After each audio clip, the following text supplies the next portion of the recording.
Iya Pak. Jadi baik, sebelumnya Bapak mengucapkan selamat pagi, salam sejahtera untuk kita semua. Sebelum kita memulai materi pelajaran kita pada hari ini, alangkah baiknya kita berdoa dulu sebelum memulainya. Jadi Bapak minta dari satu antara kalian memimpin kita dalam doa pada pembelajaran hari ini. Yesus.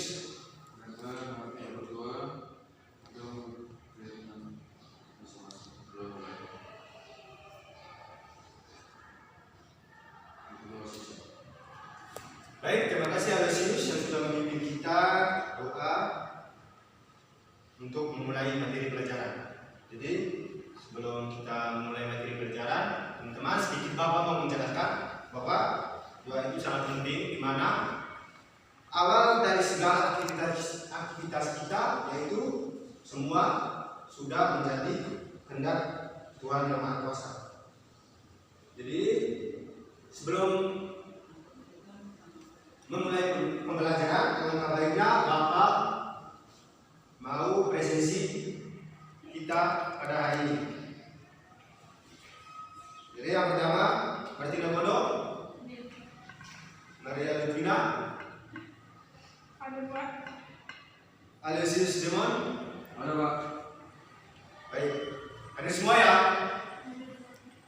Jadi pada kesempatan ini, pada mata pelajaran sejarah, Bapak akan menggunakan buku Sejarah Indonesia. Jadi untuk kelas 10 SMA punya.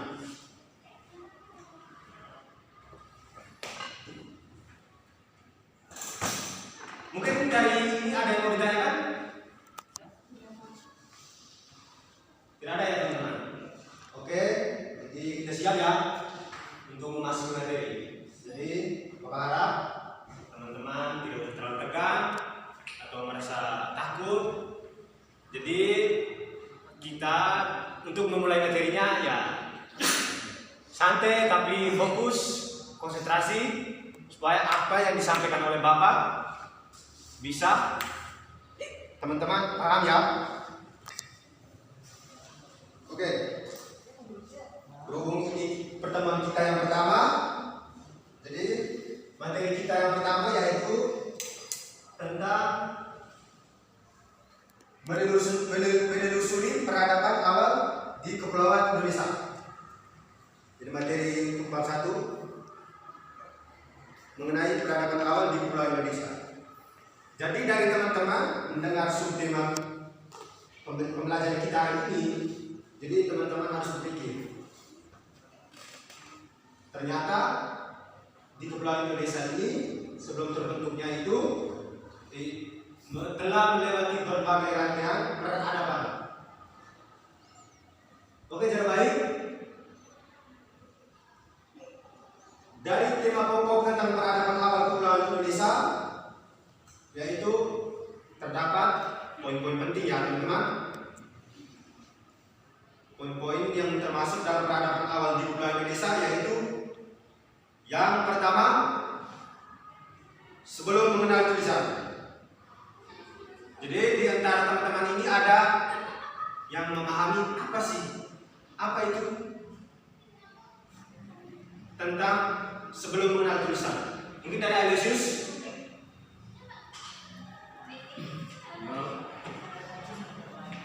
Bisa menjelaskan sedikit masa awal sebelum mengenal tulisan dari pemikiran Alesius.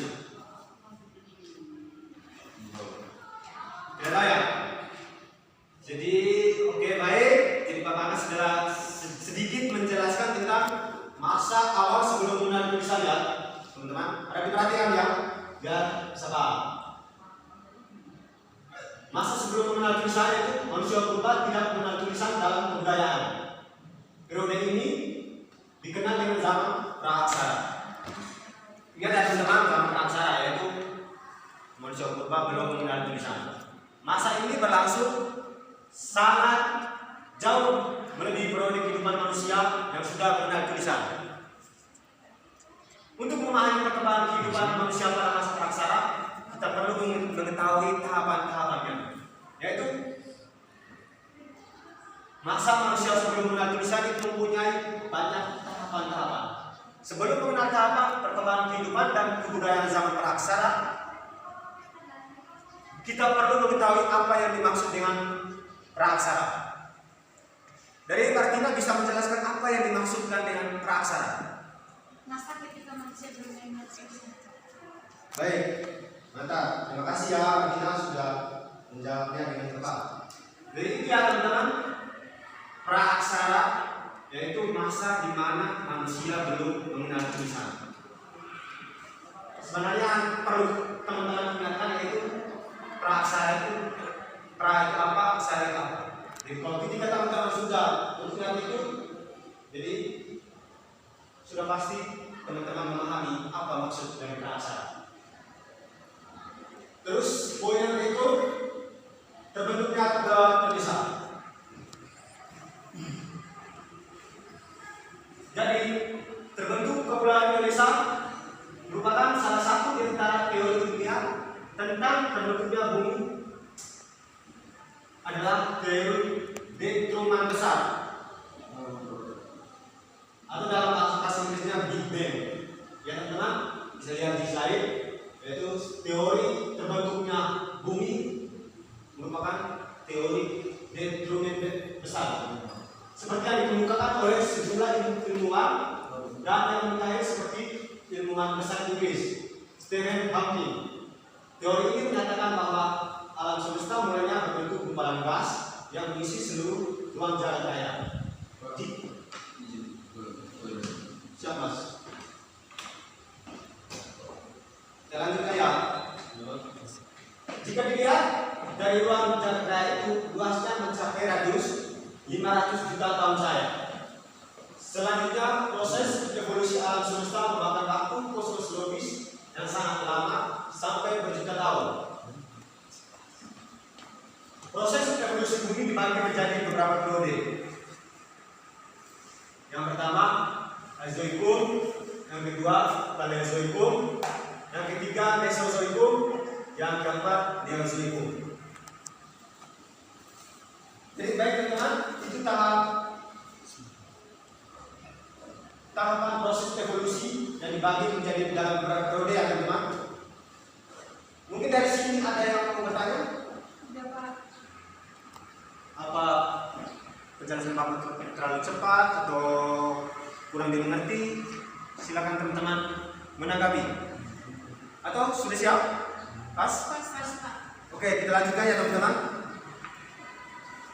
Ya, poin yang pertama Azoikum. Jadi di antara teman-teman ini ada yang memahami atau bisa menjelaskan dari poin yang pertama Azoikum. Ayo teman-teman, di antara kalian siapa yang bisa menjelaskan tentang masa Azoikum? Azoikum yaitu zaman sebelum adanya kehidupan. Apa? Zaman di mana sebelum adanya kehidupan. Betul sekali, terima kasih ya Bukina. Jadi Azoikum itu zaman sebelum adanya kehidupan.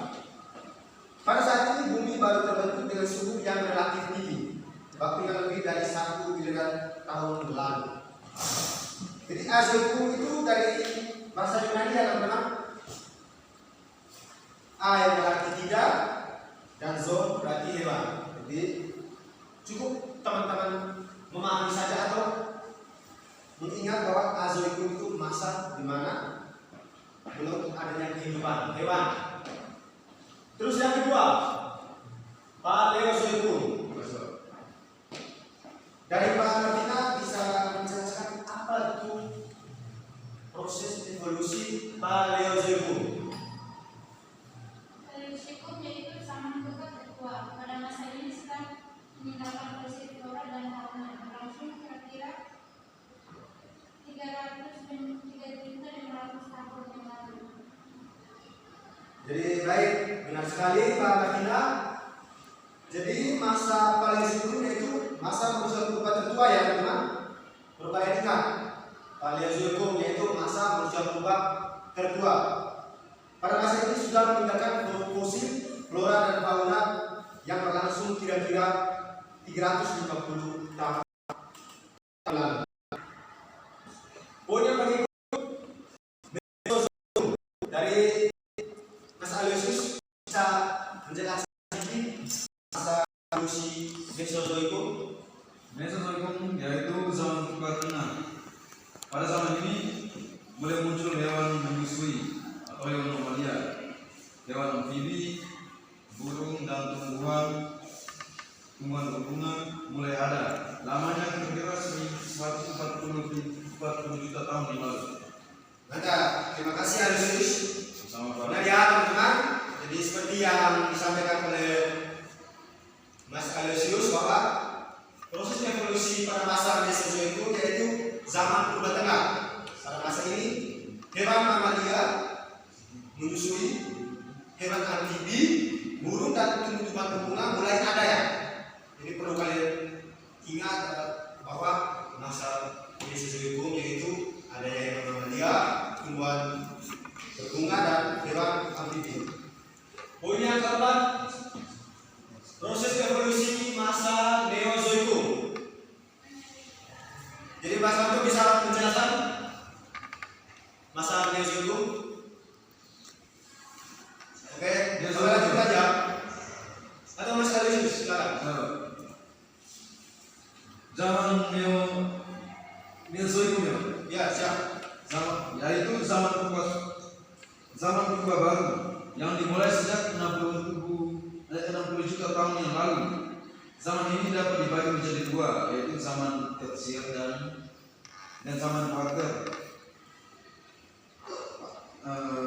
Zaman es dimulai menyusut dan makhluk tingkat tinggi dan berusia purba mulai. Baik, mantap. Betul sekali ya, Yesus jawabannya. Jadi teman-teman, masa Neozoikum yaitu zaman purba baru. Jadi bisa dibilang zaman Neozoikum ya sudah mulai berbeda seperti zaman Mesozoikum, Paleozoikum atau Mesozoikum. Terus kita lanjut yang berikut, poin yang kecil, mengenal manusia purba. Jadi untuk memahami jenis dan ciri-ciri manusia purba di Indonesia terdapat di Pulau Jawa. Yang pertama di Sangiran. Sangiran ini tempat ya teman-teman. Jadi Sangiran merupakan tempat salah satu penemuan manusia purba di Indonesia. Sangiran merupakan salah satu daerah yang berada di perbatasan Kabupaten Sragen dan Karanganyar.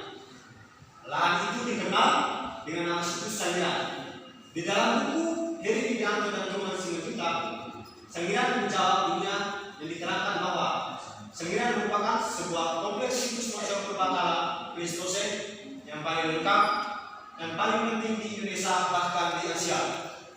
Ya teman-teman, perlu kalian ingat bahwa Sangiran itu merupakan tempat yang paling penting penemuan fosil di Indonesia. Jadi bukan hanya di Indonesia saja, tetapi di seluruh Asia teman-teman. Jadi sudah familiar ya Sangiran. Terus yang kedua, Trinil Nadi Jawa Timur. Jadi jenis manusia purba yang ditemukan di Pulau Jawa itu berada di Trinil Nadi, Provinsi Jawa Timur. Trinil adalah sebuah desa pinggiran di Bengawan Solo, masuk wilayah administrasi Kabupaten Ngawi, Provinsi Jawa Timur. Tinggalan purba kala telah lebih dulu ditemukan di daerah ini jauh sebelum Koinius menemukan Sangiran pada tahun 1934. Jadi itu proses untuk memahami jenis manusia purba yang ditemukan di Indonesia, yaitu ditemukan di Sangiran dan Trinil, Ngawi, Jawa Timur. Yang berikut poin yang kedua, perkembangan teknologi.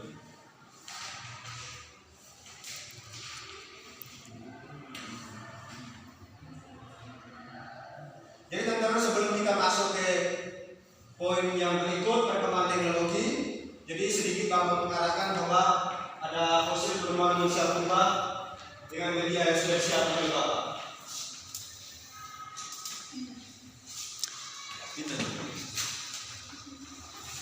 teman-teman bisa perhatikan ya. Bisa Pak. Jadi ini merupakan fosil manusia purba yang ditemukan di Indonesia, lebih khususnya di Pulau Jawa. Yang pertama, manusia purba Meganthropus paleojavanicus. Ya teman-teman bisa memperhatikan gambar ini ya. Bisa Pak. Jadi manusia purba Meganthropus paleojavanicus bentuknya seperti ini, badannya seperti ini, mukanya seperti ini. Jadi teman-teman bisa menjelaskan ciri-ciri Meganthropus paleojavanicus? Ya baik, Bapak akan melanjutkan. Jadi ciri-ciri manusia purba Meganthropus paleojavanicus yang pertama, tulang pipi tebal. Yang kedua, kening yang menonjol. Yang ketiga, tidak mempunyai dagu. Yang keempat, memiliki geraham yang besar. Yang kelima, bentuk wajah yang diduga besar. Yang keenam, rahang bawah tegak. Yang berikut, bentuk gigi homonim, memakan tumbuh-tumbuhan, memiliki otot kunyah yang kuat, serta kepala bagian belakang sangat menonjol. Jadi itu ciri dari manusia purba Meganthropus paleojavanicus. Ada tiga ya teman-teman. Nanti pada saat ujian jangan sampai Anda salah memilih jawaban. Oke, yang kedua, manusia purba Pithecanthropus erectus. Jadi manusia purba ini ditemukan oleh Eugene Dubois.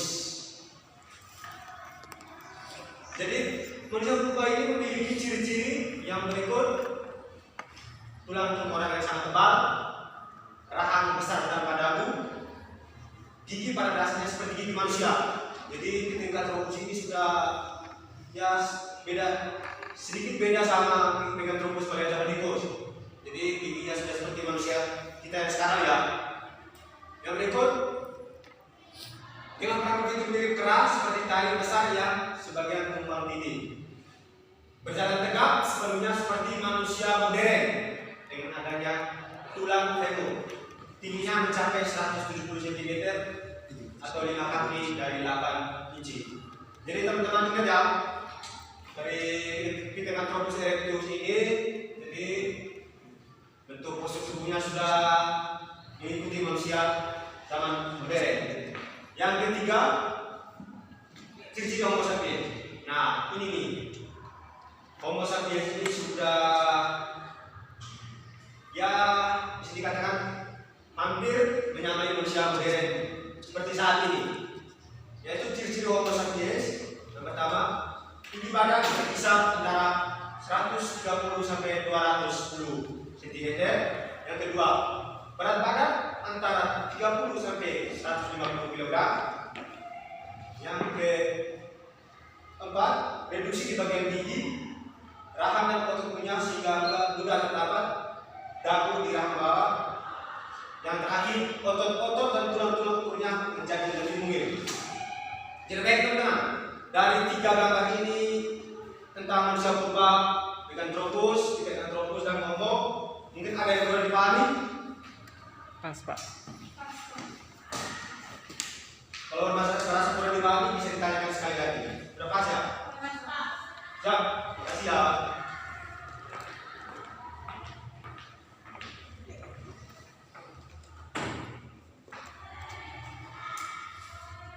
Begitu ya teman-teman, tadi sedikit Bapak menjelaskan dengan gambar tentang mengenal manusia purba.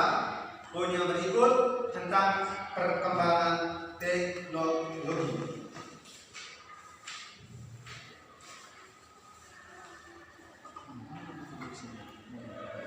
Jadi teman-teman,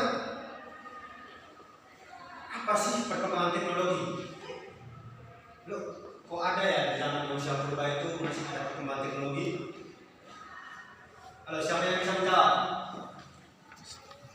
Mungkin dari teman-teman bisa menjawab perkembangan teknologi itu yang bagaimana sih? Padahal kan masih zaman manusia purba. Tidak ada yang bisa menjawab? Oke baik, Bapak lanjutkan ya. Jadi perlu diketahui bahwa sekalipun belum mengenal tulisan, manusia purba sudah mengembangkan kebudayaan teknologi. Ya teman-teman, jadi pada masa manusia purba, walaupun mereka belum mengenal tulisan dengan kebudayaan seadanya, tetapi sudah mengenal yang namanya teknologi. Teknologi waktu itu bermula dari teknologi batuan yang digunakan sebagai alat untuk memenuhi kebutuhan. Oleh karena itu, para ahli kemudian membagi kebudayaan zaman atau tahap perkembangan dibagi menjadi 3, yaitu Paleolitikum, Mesolitikum, dan Neolitikum. Jadi dari ketiga tahap ini, dari teman-teman ada yang bisa menjawab apa sih Paleolitikum? Dari Lutina, Alesius.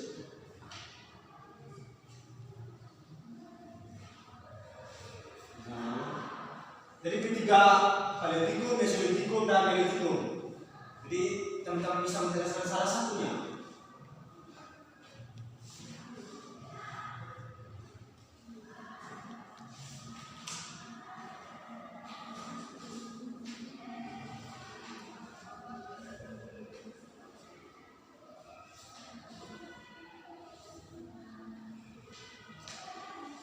Baik, jadi kalau tidak ada yang bisa menjelaskan, maka lanjut saja teman-teman.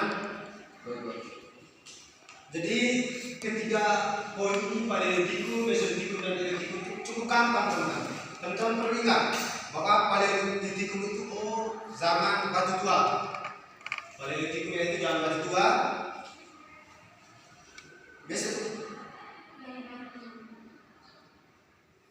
Pada zaman ini bertepatan dengan zaman Mesozoikum. Jadi Mesozoikum yaitu awal zaman Tersier dan awal Kuarter, ya teman-teman.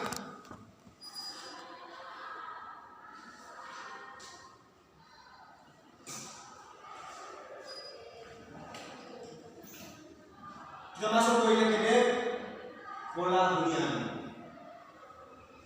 Yaitu pola hunian merupakan pola hunian manusia purba dibagi menjadi 2 karakter khas hunian purba, yaitu kedekatan dengan sumber air dan kehidupan di alam terbuka. Pola hunian itu dapat dilihat dari letak geografis situs-situs serta kondisi lingkungannya. Beberapa contoh yang menunjukkan bahwa pola hunian seperti itu adalah situs-situs purba di sepanjang aliran Bengawan Solo atau Sangiran, Sambung Macan, Lingin, Ngawi, dan Ngandong merupakan contoh dan adanya kecenderungan manusia purba menghuni di pinggir sungai. Jadi itu ya teman-teman, pengalaman manusia itu, manusia purba pada saat itu lebih berdiam di tempat yang lebih dekat dengan sumber air serta sumber cari makanan yang cukup bagus. Jadi poin yang ketiga mengenal api. Bagi manusia purba, proses penemuan api merupakan bentuk inovasi yang sangat penting. Berdasarkan data arkeologi, penemuan api kira-kira terjadi pada setahun yang lalu.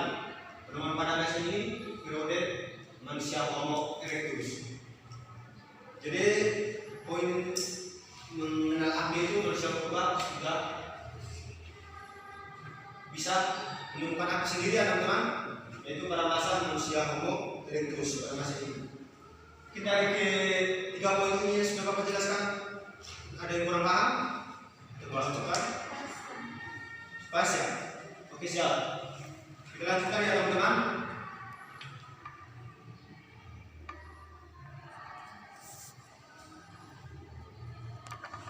Oke, poin yang berikut, berburu meramu sampai bercocok tanam. Nah, pada masa ini manusia purba bermula hidup dengan cara berburu dan meramu. Hidup mereka untuk masih tergantung pada alam. Untuk mempertahankan hidupnya, mereka menerapkan pola hidup nomaden atau berpindah-pindah tergantung dari makanan yang tersedia. Jadi mereka pindah di tempat, ya, satu tempat ke tempat yang lain. Siap. Jadi pada masa berburu meramu sampai bercocok tanam itu, manusia purba itu tinggalnya belum tetap ya teman-teman, masih berpindah-pindah tergantung tempatnya di mana itu. Tempat itu di mana tergantung persediaan sumber makanan. Jadi pada masa ini manusia purba masih berpindah-pindah atau yang disebut dengan nomaden. Jadi pada masa ini cukup kalian ingat bahwa masa berburu meramu sampai bercocok tanam itu manusia purba tinggalnya masih berpindah-pindah, belum menetap. Nah, poin yang berikut sistem kepercayaan. Manusia purba pada masa saat mengandung dua sistem kepercayaan, yakni siapa yang tahu? Dua kepercayaan yang oleh manusia purba. Ada yang bisa menjawab? Apa? Apa? Animisme. Animisme kan? Dinamisme. Ada yang bisa menjelaskan animisme? Kepercayaan seperti apa dan dinamisme kepercayaan seperti apa? Ayo, di antara kalian siapa yang bisa menjawab?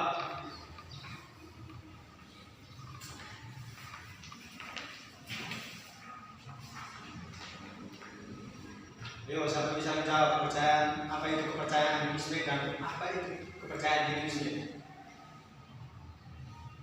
Kepercayaan animisme adalah suatu kepercayaan yang merupakan suatu kepercayaan terhadap kuat halus. Apa? Merupakan suatu kepercayaan terhadap halus. Yang betul ya teman-teman? Animisme. Kepercayaan animisme merupakan sebuah sistem kepercayaan yang memuja roh nenek moyang. Di samping animisme muncul juga kepercayaan dinamisme. Ada yang bisa menjelaskan kepercayaan dinamisme? Kepercayaan dinamisme merupakan kepercayaan bahwa setiap benda memiliki kekuatan baik. Oke, terima kasih Mas Alosius sudah menjelaskan kepercayaan dinamisme. Jadi teman-teman, pada poin sistem kepercayaan, teman-teman cukup memahami bahwa pada masa sistem kepercayaan manusia purba mengandung dua kepercayaan. Yang pertama animisme, yang kedua dinamisme. Yang animisme yaitu kepercayaan terhadap roh-roh nenek moyang. Jadi pada masa itu manusia purba percaya bahwa nenek moyang itu merupakan penolong bagi mereka, merupakan kekuatan bagi mereka. Jadi pada saat itu mereka masih mempercayai nenek moyang yang telah meninggal dan mereka bisa kasih sajian atau wujud doa pada nenek moyang. Yang berikut kepercayaan dinamisme.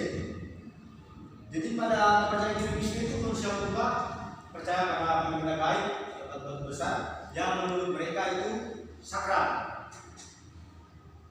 Jadi pada masa itu manusia purba sangat percaya bahwa batu besar, pohon-pohon besar itu dikasih sajian yang menurut mereka sakral. Itu ya teman-teman. Jadi sebelum poin yang terakhir, Bapak akan membuat satu kelompok diskusi dengan tema kedatangan Petro dan Proto Melayu. Jadi di sini Bapak akan memberikan subtema itu, jadi dengan teman-teman sendiri bisa diskusi bersama, mencari jawaban. Setelah itu salah satu di antara kalian bisa mempresentasikan di depan kelas. Waktu mulai dari sekarang, Bapak berikan.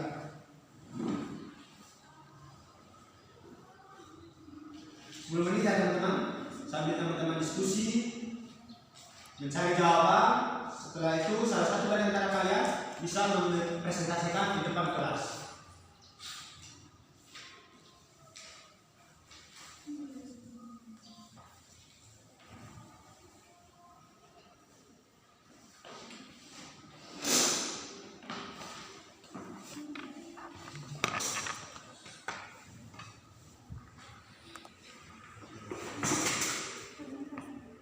Ayo teman-teman, fokus.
Sudah teman-teman diskusinya?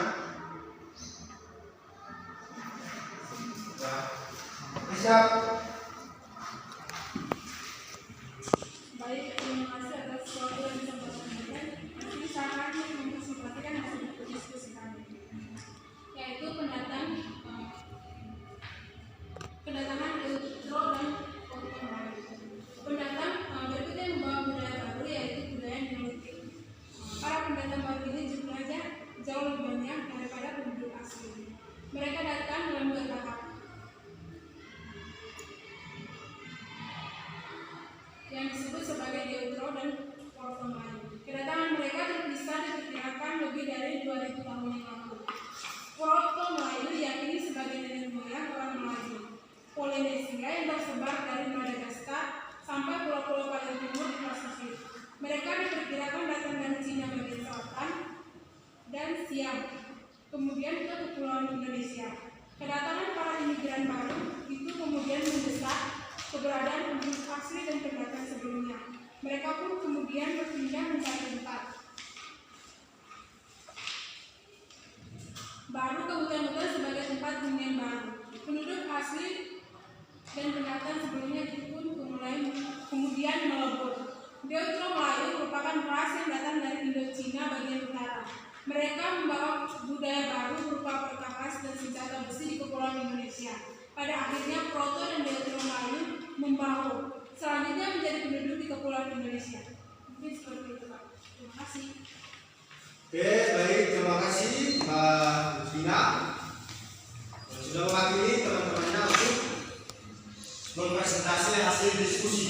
Ya, jadi itu ya teman-teman, seperti yang disampaikan oleh Mbak Vina, yaitu kedatangan Eutro dan Ottoman Melayu. Yaitu dalam arti mereka itu sebagai suku pendatang ya teman-teman. Ya, menurut Sarasin bersaudara, penduduk asli kepulauan Indonesia adalah ras berkulit gelap dan bertubuh kecil. Mereka mulanya tinggal di Asia bagian tenggara. Ketika zaman es mencair dan air laut naik, hingga terbentuk luar laut Cina Selatan dan Laut Jawa, sehingga memisahkan pegunungan vulkanik kepulauan Indonesia dari daratan yang utama. Jadi menurut ilmuwan bahwa penduduk asli Indonesia itu memiliki ras ya berkulit gelap dan bertubuh kecil. Jadi itu poin yang terakhir ya teman-teman.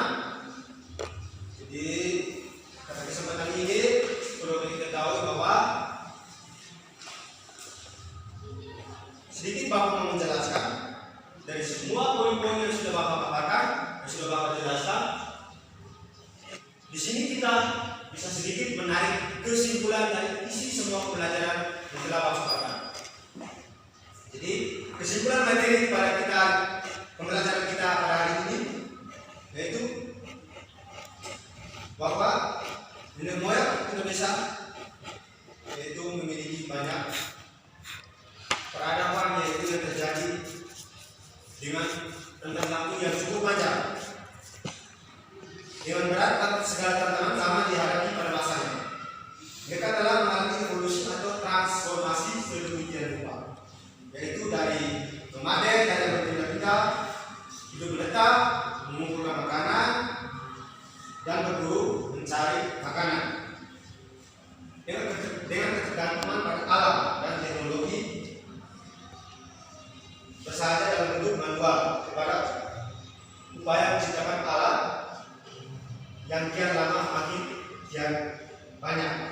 Jadi kesimpulan dari pembelajaran kita pada hari ini yaitu mulai dari manusia purba, yaitu tinggalnya berpindah-pindah, menetap, berburu, dan mengumpulkan makanan. Dari sini ada yang mau ditanyakan untuk pembelajaran kita hari ini? Betul? Tidak ada yang mau bertanya? Oke, jadi baik Bapak harap dengan pembelajaran kita hari ini teman-teman bisa memahami, bisa terserap, sehingga pada saat ujian nanti teman-teman bisa mengerjakan soalnya yang diberikan oleh Bapak. Jadi untuk akhiri kegiatan pembelajaran kita hari ini,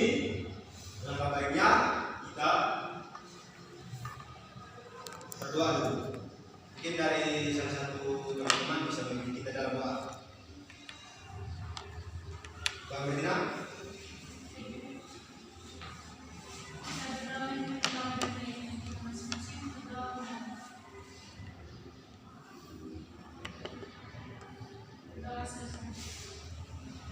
Oke, terima kasih Bang Medina sudah berdoa. Jadi kita akan bertemu di minggu depan ya teman-teman, yaitu dengan pembelajaran tentang masa Hindu Buddha. Jadi sekian pembelajaran kita hari ini. Bapak akhiri. Apabila ada kesalahan kata yang kurang berkenan, mohon maaf. Selamat siang, sampai berjumpa di minggu depan. Selamat siang, Pak. Selamat.